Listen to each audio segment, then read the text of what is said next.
اور مولا علی اس انوائرمنٹ کی طرف اشارہ کرتے ہیں جب زبیر جنگ جمل میں علی کے مقابلے میں آئے. یہ علی وہ ہیں جو مجسمہ اخلاق کے رسول ہیں.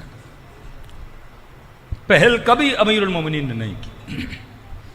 جب مولا لشکر میں گئے زبیر کو لقب سے پکارا.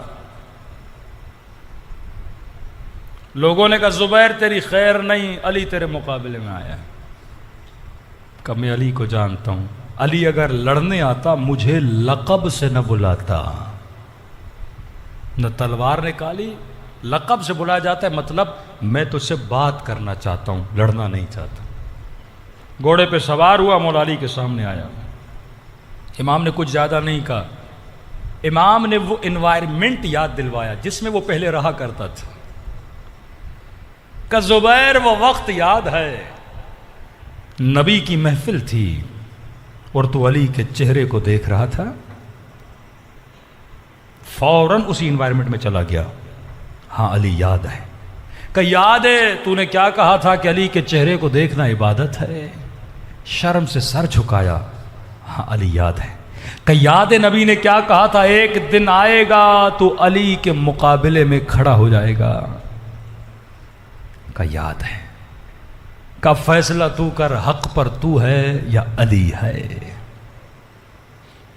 یہ سنا زبیر واپس پلٹا. لشکر کو کہا کہ میں جنگ نہیں لڑوں گا. لوگوں نے تانے دیے تو علی سے ڈر گیا. کہ علی سے نہیں ڈرا، نبی کا فرمان یاد آ گیا ہے. لشکر کو چھوڑ کے چلا گیا. کسی نے مولا سے پوچھا مولا زبیر کا فیصلہ کیا ہوگا؟ امام نے فرمایا اے کاش باطل کو چھوڑ کے حق کے لشکر میں آتا. یہ بعض لوگوں کی جو سوچ ہے نا، ہم بیچ میں رہیں گے، یہ بیچ والے ہمیشہ جہنم میں جاتے ہیں. کہ مولا حسین کی مجلس میں آئے، ہم حسین کو بھی مانیں گے، حسین کے دشمن کو بھی مانیں گے، ہم علی کو بھی مانیں گے اور حق زہرا کے غصب کرنے والوں کو بھی مانیں گے. یہ بھی سوچ ایک لوگوں میں پیدا ہو رہی ہے. اس کو ماننا اس کو ماننا، کیا کس نے لڑا کی، چھوڑ دو، بڑے تھے جنہوں نے جو کیا وہ کیا. فرمایا نہیں، تجھے فیصلہ کرنا ہے حق کہاں ہے باطل کہاں ہے. جب تو مجلس میں آتا ہے تجھے کسی حق کا پتہ لگتا ہے، اس حق کے راستے پہ چل. اب خطیب جو تجھے سنا رہا ہے وہ فرمان معصوم ہے، برا مت مانیے گا. لیکن کسی جوان کو پتہ چل جائے داڑھی رکھنا واجب ہے، آپ کو حق کا پتہ چلا نا، اور آپ حق پہ عمل نہ کرو، کون سی صفت ہے میرے اندر؟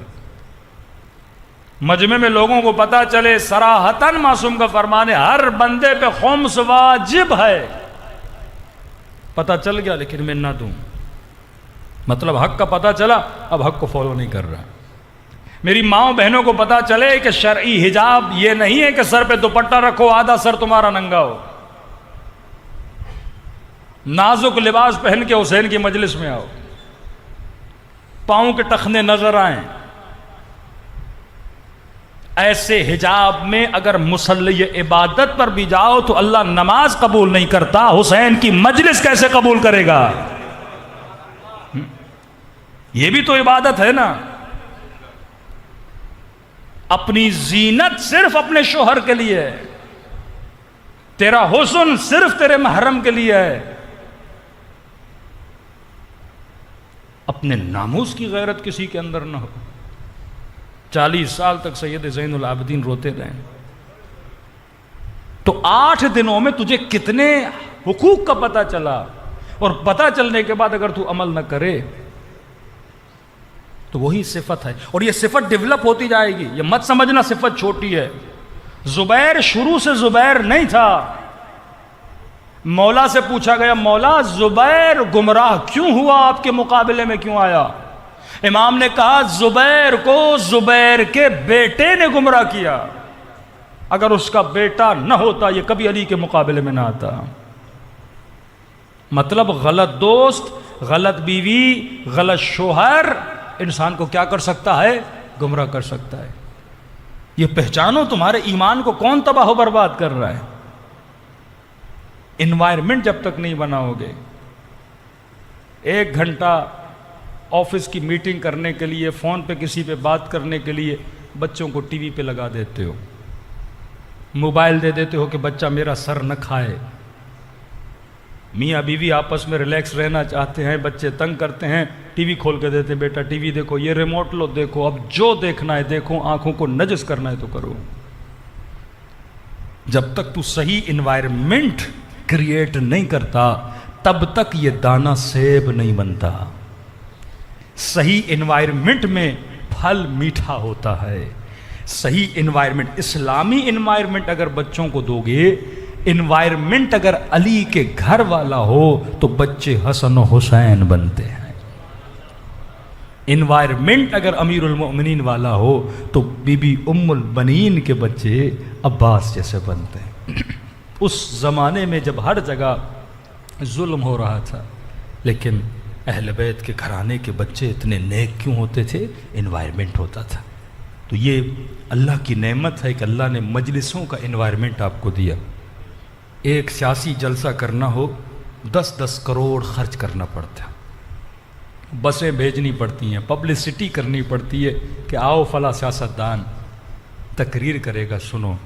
لیکن جیسے محرم کا چاند نظر آتا ہے، کون سے کروڑوں لگتے ہیں آپ کو بلانے کے لیے؟ میرے چھٹے امام فرماتے ہم تم سب کے دروں پہ آتے ہیں، تیرے دل کے دروازے کو کھٹکھٹاتے ہیں۔ یہ مت سمجھنا تو خود آیا ہے، تجھے امام زمانہ نے دعوت دی ہے، تو اس محفل میں آیا ہے۔ خوش نصیب ہو کہ فرزند زہرا کی زباں پہ تیرا نام ہے۔